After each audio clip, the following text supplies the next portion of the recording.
თბილისში და რეგიონებში მოსახლეობას საშუალება აქვს, რომ ბინაზე მიიღოს სხვადასხვა მომსახურება, როგორიც არის სოციალური მომსახურება და საექთნო ზრუნვის მომსახურება, შინმოვლის მომსახურების სახელმწიფო პროგრამა ამ ეტაპზე გახავთ ტესტირების რეჟიმში. სწორედ ამასთან დაკავშირებით მინდოდა რომ მომეწოდებინა ინფორმაცია თუ როგორ გავხდეთ ბენეფიციარები, როგორ დავრეგისტრირდეთ ამ პროგრამაში და რა ეტაპები არის გასავლელი ამისათვის. ამის შესახებ უფრო დეტალურად ჩვენი სტუმარი ქალბატონი ეკა დიასამიძე მოგვიყვება, რომელიც გახლავთ საქართველოს კარიტასის შინმოვლის კოორდინატორი და აღსანიშნავია ის ფაქტიც, რომ საქართველოს კარიტასს აქვს მჭიდრო თანამშრომლობა ჯანმრთელობის დაცვის სამინისტროსთან და ასევე სოციალური მომსახურების სააგენტოსთან. მოდით მოგვიყევით ამ პროგრამის შესახებ პირველ რიგში პირველივე კითხვა იქნებოდა ეს. კი ბატონო, თავიდან მოგესალმებით, თავიდან გეტყვით, რომ საქართველოს კარიტასი სოციალური და ჯანმრთელობის სერვისებს 1994 წლიდან ახორციელებს საქართველოში და ეს ნელ-ნელა დაიხვეწა და მოვედით დღემდე და დღეს ჩვენ ვემსახურებით სახელმწიფოსთან ერთად ჩვენს ხანდაზმულებს და იმ ადამიანებს, რომელსაც შინმოვლა სჭირდებათ. განმარტავ ზოგადად შინმოვლა ეს არის სამედიცინო და სოციალური მომსახურების მიწოდება ბინაზე, ადგილზე იმ ადამიანებისთვის, რომლებიც დამოკიდებულები არიან გარეშე ზრუნვაზე. ზოგადად შინმოვლა თავის ხასიათით შეიძლება იყოს მხოლოდ სოციალური და მხოლოდ სამედიცინო. საქართველოს კარიტასი ორივე სერვისს აწვდის, რაც გულისხმობს სოციალური სერვისი. სოციალური სერვისი ძირითადად ეს არის ის, რომ ადამიანს დავეხმაროთ ჰიგიენის მოწესრიგებაში, თუ მას არ შეუძლია კვებაში დავეხმაროთ მაგალითად მის მაგივრად რაღაც საყიდლები გავუკეთოთ, მცირე დაალაგების კომპონენტი აქვს, რაც შეეხება ჯანმრთელობის დაცვის კუთხით, ანუ სამედიცინო სერვისი არის ჭრილობების, ნაწოლების დამუშავება, კათეტერის შეცვლა, მოვლა, ზოგადად პრევენცია. ზოგადად ეს სპეციალისტები, დარგის სპეციალისტები ამბობენ ხოლმე, რომ შინმოვლა არის იმდენად მნიშვნელოვანი სერვისი, რამდენადაც იგი ამცირებს ბენეფიციარების გადაყვანას ჰოსპიტალურ სექტორში, იმიტომ რომ როდესაც ისეთი ზრუნურად ხდება იმიტომ რომ როდესაც მიდიხარ ადამიანთან და პროფესიონალურ ზრუნვას აწვდი, იქ ჭრილობას უკვე ქირურგიული ჩარევა აღარ ჭირდება, ან რაღაც ინფექციები აღარ ვითარდება ამ პერიოდში.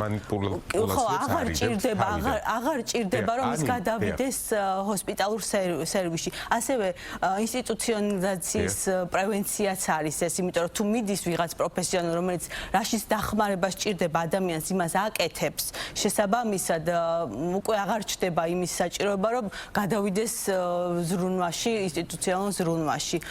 პრევენცია ხდება და საკუთარი სახლი არის ყველაზე კარგი ადგილი, რომ დაბერდეს ადამიანი. 31 წელია თქვენ უკვე ამ სფეროში ხართ და როგორც უკვე აღნიშნა ანიმ, სატესტო რეჟიმში მიმდინარეობს სახელმწიფო პროგრამა, შინმოვლის სახელმწიფო პროგრამა. თქვენი გამოცდილებით როგორ ეხმარებით ამ პროგრამას, რომ აღმოიფხვრას ხარვეზები, უფრო მეტად დაიხვეწოს და აი თქვენი გამოცდილება როგორ შეიძლება მოახმაროთ ამ პროგრამას? კი ბატონო, ჯერ პირველ რიგში ვიტყვი, რომ ჩვენ გვაქვს სახელმწიფოსთან ურთიერთობის გამოცდილება, იმიტომ რომ ჩვენ უკვე დიდი ხანია მუნიციპალურ პროგრამას ვაწარმოებთ თბილისის მერიასთან ერთად.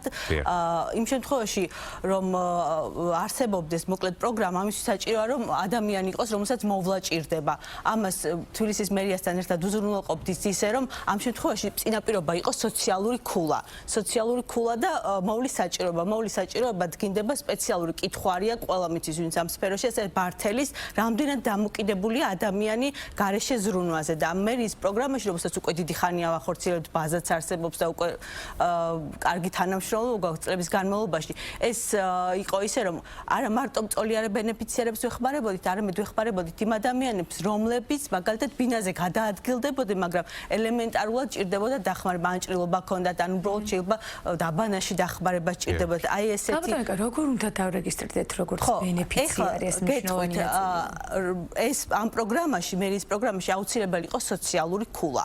ამ შემთხვევაში, რაც დაიწყო ჯანდაცვის სამინისტრომ პროგრამა, ამ შემთხვევაში უკვე სოციალური ქულა აღარ არის საჭირო და ის ყველა კომპონენტი, რომელიც ზოგადად შინმოვლას აქვს, ეს არის ის, რომ შინმოვლა უნდა ქონდეს გეოგრაფიული ხელმისაწვდომობა, ნებისმიერ მთელ საქართველოში უნდა ნებისმიერ ადამიანს, ვისაც ჭირდება შინმოვლა, უნდა მიიღოს ეს შინმოვლა, ის რომ უწყვეტობა ანუ ეს მხოლოდ თბილისში არ ხორციელდება სრულიად საქართველოს მასშტაბით. საქართველოს მასშტაბით ნელ-ნელა ახლა როგორც საპილოტო რეჟიმში ნელ-ნელა მთელ საქართველოს მასშტაბით უნდა დაიწყოს. ანუ ყველგან ნებისმიერ რეგიონში, სადაც გაჩნდება პროვაიდერი, რომელიც აკმაყოფილებს იმ სტანდარტებს, რომელიც ჯანდაცვის სამინისტროს და აკზრუნვის აგენტოს მიმართავს მას, დარეგისტრირდება და მიაწვდის სერვისს. ეს მთელ საქართველოს მასშტაბით გავრცელდება ნელ-ნელა. ამ ეტაპზე არის რეგიონებშიც ზუსტად არ მაქვს ინფორმაცია, მაგრამ ბევრ რეგიონმა უკვე დაიწყო ეს შინმოვლა და ამ შინმოვლის წინაპირობა არის ის, რომ მოვლა სჭირდებოდეს ადამიანს იყოს წოლიარე ამ ეტაპზე, პირველ ეტაპზე შეიძლება მომავალში კიდე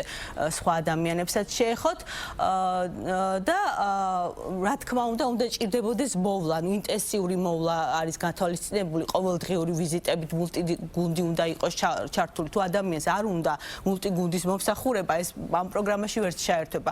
ამ მულტიგუნდში ჩართულია როგორც ექთანი, მომვლელი, საყოფაცხოვრება, ასისტენტი, მთელი გუნდი მუშაობს იმაზე, რომ ეს ამ ადამიანის მდგომარეობა გაუმჯობესებული თუ არა შენარჩუნებული იყოს. მოკლედ ესეთი პროგრამა არის, რომელსაც ძალიან დიდი მედებს ვამყარებთ. ნამდვილად კარგი პროგრამაა. თუმცა ჯერ საპილოტოდ არის, კი ბატონო. განსაკუთრებით იმ ძალიან დაეხმარებით ადამიანებს და ძალიან დიდი მარტო არის ფიზიკურად და შეიძლება სრულადაც არ ყავდეს არც ნათესავი და ასე შემდეგ და საინტერესო არის რა იცით კიდევ ერთ კითხვას დავსვამ თუ შეიძლება თქვენ როგორც ახსენეთ ანუ ქულების შეგროვება სოციალური ქულების შეგროვება ამ შემთხვევაში აღარ არის პრიორიტეტი და სხვა კრიტერიუმებით ესე ვთქვათ ხდება მაგრამ საინტერესო არის თვითონ პროგრამაში კიდევ რაიმე სიახლე ეს ნუ ერთ-ერთ სიახლე შეიძლება ჩაითვალოს და კიდევ თუ გაქვთ რაიმე სიახლეები პროგრამის მიმართულებით ამ პროგრამას რა იმ პროგრამისგან განსხვავებით რასაც ვახორციელდებით აქ ის რომ აქვს ინტენსიობა ანუ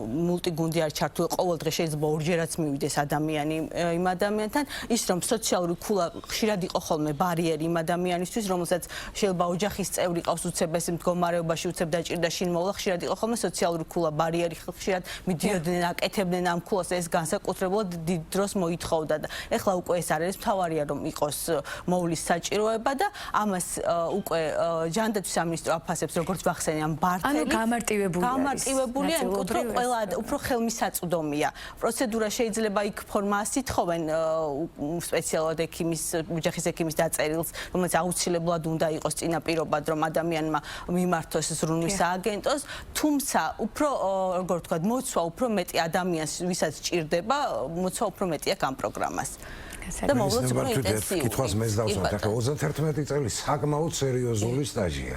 მე დარწმუნებული ვარ, რომ თქვენი პირველი ნაბიჯები გარკვეულ ნიღილისთან და უნდობლობასთანაც იქნებოდა. და მიუხედავად ამისა, რამდენად მოთხოვნადია ეს დღეს საქართველოში. ზოგადად ძალიან მოთხოვნადი პროგრამა არის, იმიტომ გაჩნდა ის ზუსტად ის რომ ქულების ნაწილი ზრუნვის სააგენტომ ამოიღო, რომ ძალიან ბევრი ადამიანი, რომელსაც ჭირდებოდა შინმოვლა ნაწოლი, ქონდა სწორი მოვლას მისი ოჯახის წევრები ვერ ახერხებდნენ, ჭირდებოდათ და ვერ ერთვებოდნენ პროგრამაში ამ სოციალური ქულის გამო და მიმართვიანობა გვაქვს პრაქტიკულად ჩვენი ცხელი ხაზი არასოდეს არ ჩერდება ხოლმე და მუდმივად თუნდაც პროგრამა, ანუ მუდმივად შეიძლება პროგრამაში არ იყოს ადამიანი ჩართული, მაგრამ გავდივართ და თუ არის საჭიროება ისეთი გადაუდებელი, ჩვენ აუცილებლად ვერთვებით. რამდენად ხელმისაწვდომია ეს მოსახლეობისათვის? აბსოლუტურად ხელმისაწვდომია. ამ ორ პროგრამას ვახორციელებთ და რომელიმე პროგრამაში ადამიანი აუცილებლად ჩაერთვა. გეთანხმებით, მაგრამ მე გულისხმობ, ხა პროგრამას აქვს თავისი ჩარჩოები. ხო ასე, არა? ნუ არის გარკვეული ლიმიტი. პროგრამის მიღმა რომ მოუნდეს ვიღაცას ჩართვა.